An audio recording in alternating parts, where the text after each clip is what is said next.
Hello friends, welcome to my YouTube channel. आज हम लोग बात करेंगे कि फर्स्ट अटेम्प्ट में ही सीटेट एग्जाम को कैसे क्वालिफाई करें। कुछ इंपॉर्टेंट टिप्स हैं, यदि उन बातों का आप ध्यान रखेंगे तो आपको इससे बहुत ज़्यादा हेल्प मिलेगी और भरसक आप फर्स्ट अटेम्प्ट में ही अपना सीटेट एग्जाम क्वालिफाई कर सकते हैं। तो चलिए स्टार्ट करते हैं, देखते हैं वीडियो को।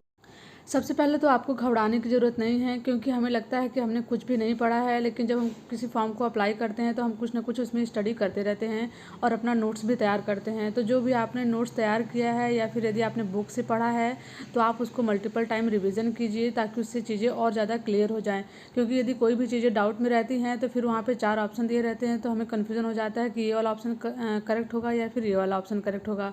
तो पहले आपको जितना भी आपने नोट्स तैयार किया है या फिर बुक से पढ़ा है तो उसको आप रिविज़न कर लीजिए। रिवीजन करने के बाद इस टाइम आप क्या कीजिए कि ज़्यादा से ज़्यादा अपना प्रैक्टिस सेट सॉल्व कीजिए। यदि आप सीटेट एग्जाम का प्रैक्टिस सेट सॉल्व कर रहे हैं तो इसमें पहले ध्यान दीजिए कि समय कितना है। मतलब इसमें 2.5 घंटे का पेपर होता है और कुल 150 प्रश्न रहते हैं, आपको सॉल्व करने रहते हैं। सीटेट एग्जाम एक ऐसा एग्जाम है जिसमें कि जो क्वेश्चंस होते हैं थोड़े लेंदी होते हैं और उनको समझने में भी थोड़ा समय लगता है, और ऑप्शंस भी कुछ इसी प्रकार से होते हैं। चाहे आप CDP का पेपर देख लें, चाहे इंग्लिश का पेपर देख लें, ये थोड़ा टाइम टेकिंग होते हैं।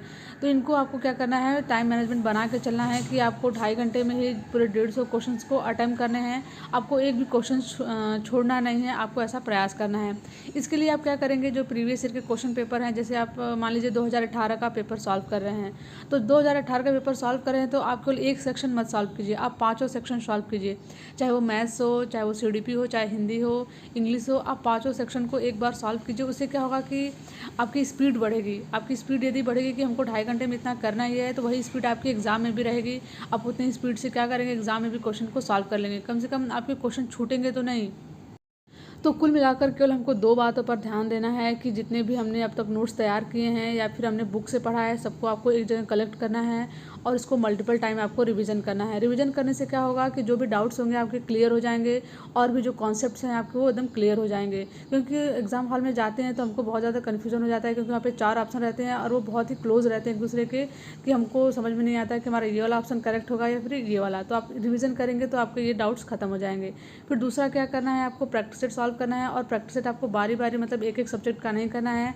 अब आपके पास समय कम है तो आप यही प्रयास कीजिए कि आप 2.5 घंटे के समय में कुल 150 क्वेश्चंस को आप सॉल्व कर पाएँ, क्योंकि यही समय है जो आप अपनी स्पीड को बढ़ा सकते हैं और यही स्पीड आपको एग्ज़ाम में भी देखने को मिलेगी। और 100% श्योर है कि यदि आप इस रूल को फॉलो करेंगे तो आपके 100+ मार्क्स आने ही आने हैं। ऐसे ही और इम्पॉर्टेंट वीडियोज़ को देखने के लिए प्लीज़ चैनल को सब्सक्राइब करें। Thank you for watching this video.